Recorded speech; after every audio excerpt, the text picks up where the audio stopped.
Good morning, Name Forest, and welcome to this edition of Name News. I'm Marcus Russell. And I'm Cindy Rojas. And today we have some very special guests with us. We have Coach Brown. And to the left of me, we have Coach Brooks. And they're here to talk about a special video they got for you guys about being an athletic trainer here at Naaman. So, Coach Brown, why don't you talk about that real quick? Okay. Good morning, Naaman Forest. It is that time of year where we start looking for students for the student athletic training program for Naaman Forest here. We've got a quick little video, gives you a little bit more information about it, shows you a little bit about what we do. And so watch the video and we'll be back. All right, well, here you guys go. Be sure to check that out, and I hope you guys enjoy.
Well, that was a great video. I hope you guys enjoyed. And now, Coach Brooks, I think of a lot of people here at Naaman still don't really know what the athletic trainers here do. So why don't you tell us? You probably see us, walking around the halls. You may see us at games and at practices and stuff and not quite sure what it is we do. Coach Brooks and I we're licensed, certified medical professions. What athletic trainers do, we specialize in the recognition, evaluation, and treatment of athletic injuries. In a nutshell, we're the ones that try to keep the athletes healthy, keep them safe, keep them on the field, keep them on the court, just keep them, as a whole well.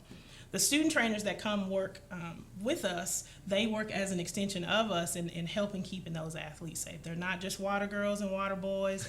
We actually teach them skills that they can apply to take care of the athletes and keep them healthy. So they play a vital role to the athletic departments here. And then...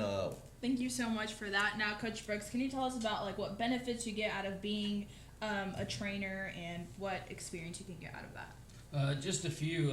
You can get a PE credit. You can qualify for a letterman's jacket.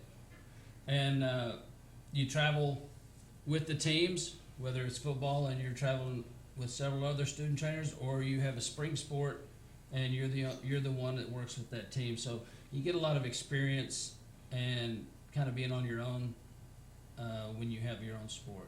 And I'm sure that looks super good on your resume, so. It does. Yeah. And now, also, are there any special requirements to be an athletic trainer here at Naaman? Or Yes and no. Let me just say it's open to everyone and not just girls. A lot of times you see the majority of our student trainers are girls, but we look for guys too. We welcome anyone that wants to come out. As far as the requirements, it's with any extracurricular activity. There's the academic requirement. You need to be passing to stay eligible. But just, what we ask is that we have just motivated, dependable kids. It's a big commitment to be a student trainer, but the kids that are here seem to really, really enjoy it and get a lot out of it. So, if you're eager, you like sports, you like the medical field, or are a little interested in that, this is a perfect combination of both. And how can we join that? How can students become a part of this program? We will have an interest meeting Wednesday, April 26th at 3 o'clock in the cafeteria. All right. Well, thank you guys very much for that. We appreciate you guys coming out and for that fantastic video. Guys, again, be sure to check out being an athletic trainer here at Naaman if you guys are interested. And now for your announcements. Cindy? Guys, we do have a fashion show April 28th during fourth period. It will be $5. Tickets will be sold in all inches all of next week. Sweet. I look forward to that. And also, tomorrow starts Buddy League, guys. And so we're going to need volunteers to help younger kids play some baseball. And the games are going to be played at Bradfield Park, right across from Sellers Middle School. Games will begin at 9 a.m. and continue every hour until 1 p.m. So be sure to check that out if you're interested. And a quick update, guys. Varsity baseball game is now at 4 o'clock at South Garland. Be there and support the baseball boys. JV will be playing right after them. And also, softball is playing tonight at Lakeview. JV begins at 4:30, and Varsities plays at 6:30. And that's all the announcements. But again, here's a video that won Division II at the film festival, and I hope you guys enjoy.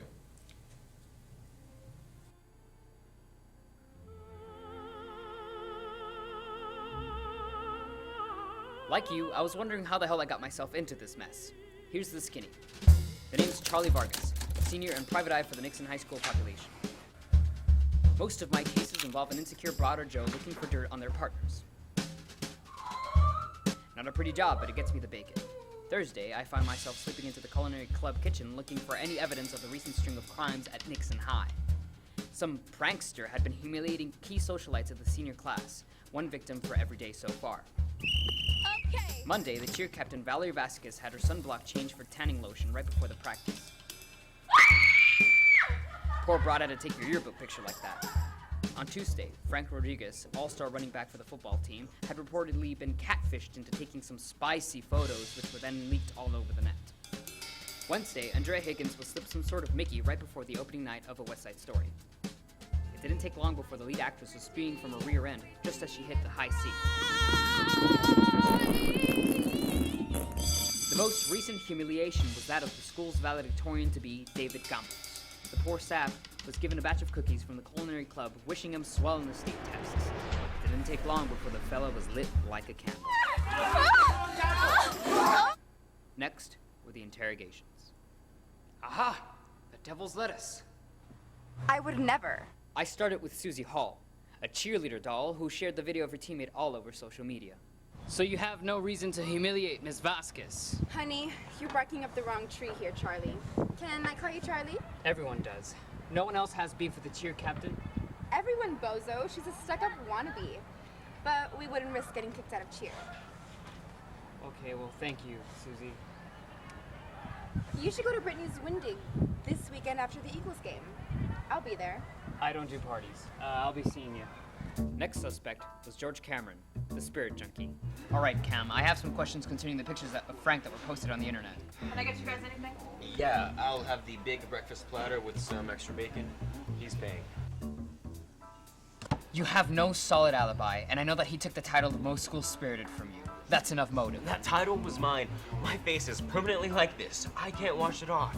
But the dude does bleed green and gold, so I would never do that to a fellow Mustang. All right, well, thanks, Cameron. You should probably get that checked. Here you go.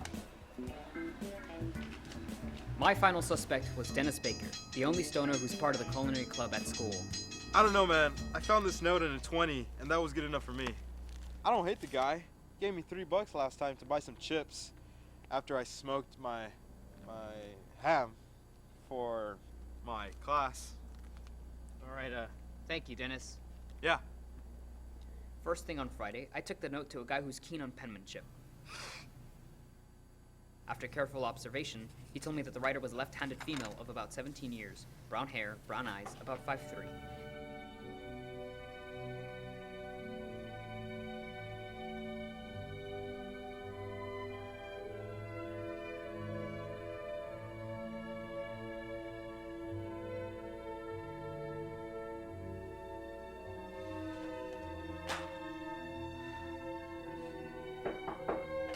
Charlie, honey, look right down in the attic. It's your yearbook. Not now, Mom. Can't you see I'm busy? Look, it's your first grade class with all your little friends. There's George, little Valerie, beautiful as ever. Little David, he's the class valedictorian. There it was. All the victims connected. I had to get to that party. You had a little crush on us today, I remember. Give me that. Mom, I love you. Get out.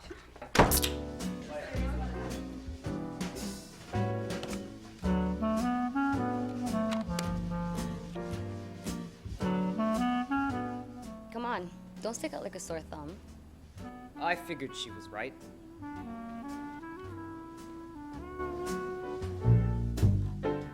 So I continued looking in the backyard until I began to hear a familiar tune.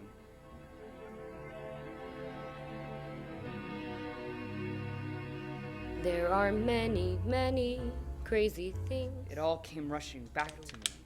The first grade class, the victims, my friends. We bullied this girl. It was terrible. They had to move her out of our class. It was so long ago, but I can even remember the nasty nickname that we gave her. I was the next victim, and the culprit was no other than Wendy. That's not it. You remember the rest. Say it. Wendy the weirdo. Why? We were friends. I was the first one to talk to you when you came in from another school. You liked me, but as soon as the others started bullying me, you went along. You'd rather be part of the posse.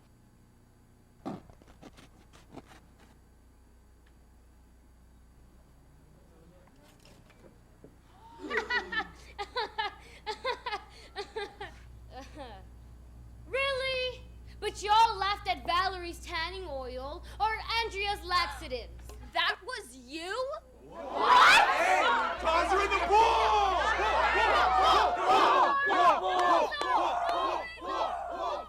Wait! No, don't do it!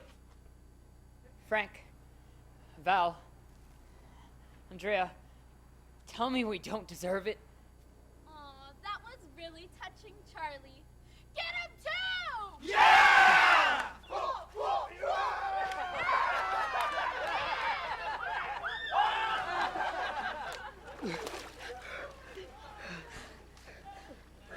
Why did you stand up for me after everything I've done to you? We've all got dirty laundry. I get it. I still can't believe those jerks didn't learn. Well, maybe they never will, but that's just them. What do you say we call the bulls and crash their little fiesta? Sounds juicy. Well, that was that. Case closed.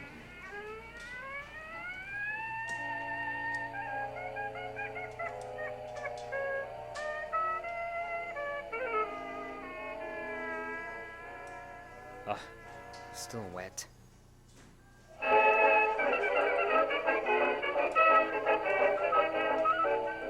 Well, I hope you guys enjoyed that video. Looks like a lot of effort went into it. Again, this is done by high school students our So age. talented. Yeah, very, very impressive. A lot of future filmmakers there. Anyways, that's all the announcements we have for you guys today. Thanks for tuning in. I'm Marcus Russell. I'm Cindy Rojas. Coach Brown. Coach Brooks. And we'll see you guys next time.